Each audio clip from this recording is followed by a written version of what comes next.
first Descendant has been extremely popular ever since it released, and a big appeal was the fan service. The fact that these developers were not afraid to show us some attractive female characters in a video game again.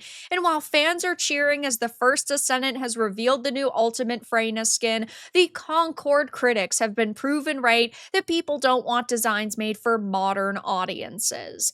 It says Ultimate Freyna's skin is set to release on October 10th, so it just had, and it's going over very well. It says the reveal trailer had caused quite a stir within the first Descendant community. The update for Nexon's MMO looter shooter will bring a new slew of content, including new weapon and new modules, but the two rather provocative skins are what surprised everyone and sent fans into a frenzy. Honestly, I wasn't really shocked just because there are so many sexy costumes within the game already. Like, clearly this is a big marketing focus for them, and they understand that sexy sells, and that's not a negative thing. I have to say this all the time, but developers need to understand that at the end of the day, we just want good content. We want attractive female characters, very feminine female characters, masculine, hunky male characters. It is not a bad thing to try to get people interested in your product by marketing it through things like sex appeal. I want to look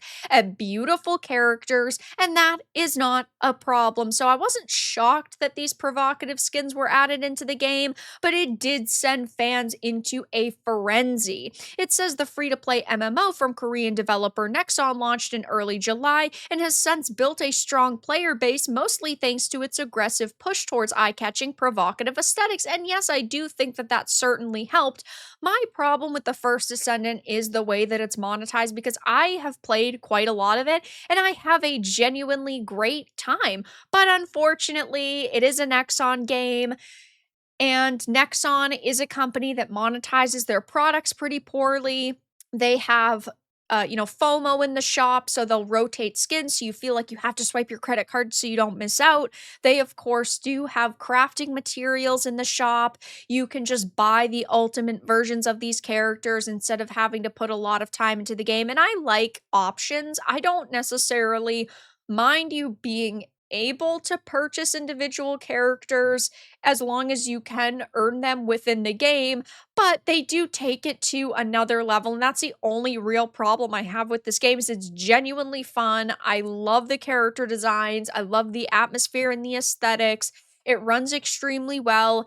It's just monetized pretty poorly, which isn't shocking. Right now, Korean developers are seeing a massive boom because so many Western gamers are moving away from Western entertainment. We've gone to Japanese entertainment and supporting Japanese devs, but Korean devs have also seen a massive boom, which I think is great. I love seeing games made by all different sorts of people with their own unique aesthetics, and the first Descendant has done extremely well, and a big part of it is because of the sex appeal. It is fantastic to see feminine, sexy character designs. That is not a negative thing, and it is basically just developers printing money, because we can see that they were not afraid to just go for the designs that they wanted. They were not holding themselves back.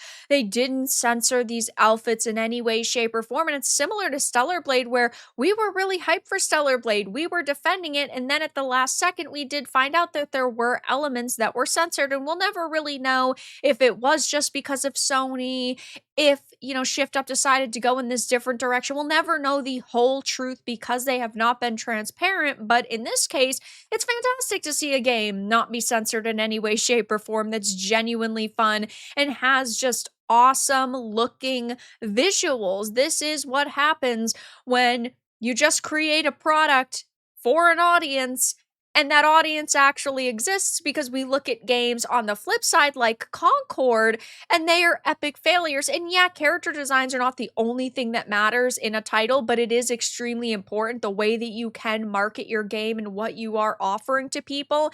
And now the Concord critics have been proven right. We have been proven correct that the modern audience, which doesn't really exist, aka the sensitive snowflakes on social media, they don't show up to buy games, and the majority of gamers do not want to look at ugly boulders of characters. We want to see something pretty, aesthetically pleasing. We want fun gameplay.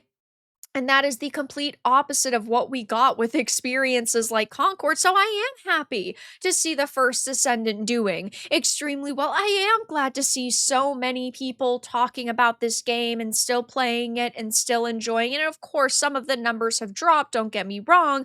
People come, people go.